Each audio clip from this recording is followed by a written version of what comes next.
Hey everyone, I'm Bob King here with another video on how to pastor, giving you tips and tricks of the trade so to help you to be a little bit better in the work that you do.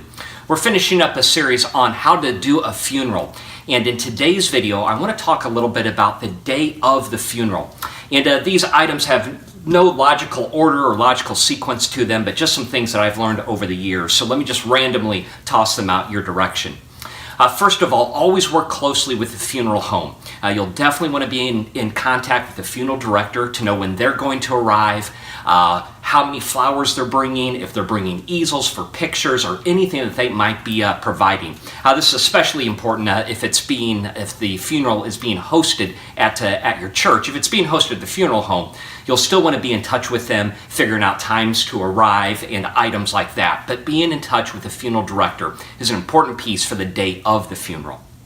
Second thing, make a clearly defined time with the family to meet them, whether it's at the funeral home or at your church. And I can almost guarantee you the family is going to be there early.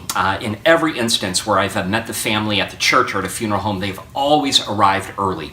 It's a difficult day for them. They haven't slept that night. They've probably been up early. So if you plan, let's say, meeting them at 10 a.m., make sure you're there at least 20 minutes before that. I recommend meeting them at the door. They're already going to be in a tender, emotional state. You'll want to connect with them right away, to pray with them and to comfort them. Let them know that you'll be with them as they walk through this difficult day of the funeral. Often at our church, we also create a room where the family can go that's private and they can just get away.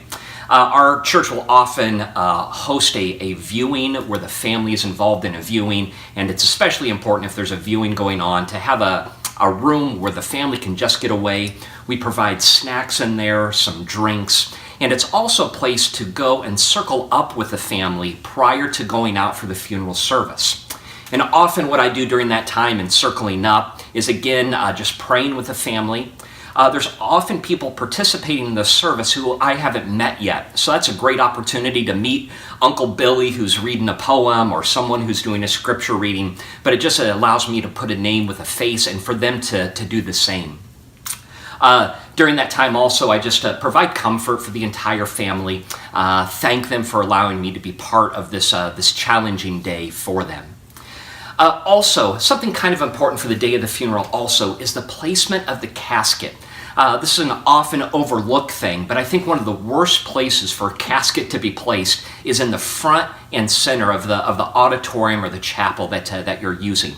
Often funeral directors like to place it right there in the middle, and you as an officiant, you kind of have not only a physical barrier, you have this large casket between you and your audience, but it's also an emotional barrier. The family is constantly looking across that as you are attempting to minister words to them.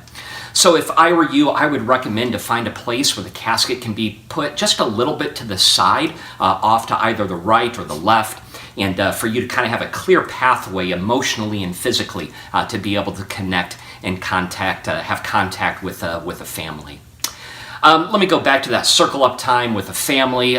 We make a clearly defined time to meet with them there. I offer those words, figure out who's who, and then usually I ask the funeral director to cue us in that room when all of the guests have been seated. And then together we'll walk out, the pastor first, immediate family right behind, and any other family tagging along after that. Make our way into the auditorium or the chapel, have seats that are reserved in the front row, and begin the service from there. So I don't know if any of that is helpful, but just some couple things that I've learned over the years that will hopefully make your day go a little bit smoother. Thanks for watching, and be sure to check out the other videos on funerals and how to pastor.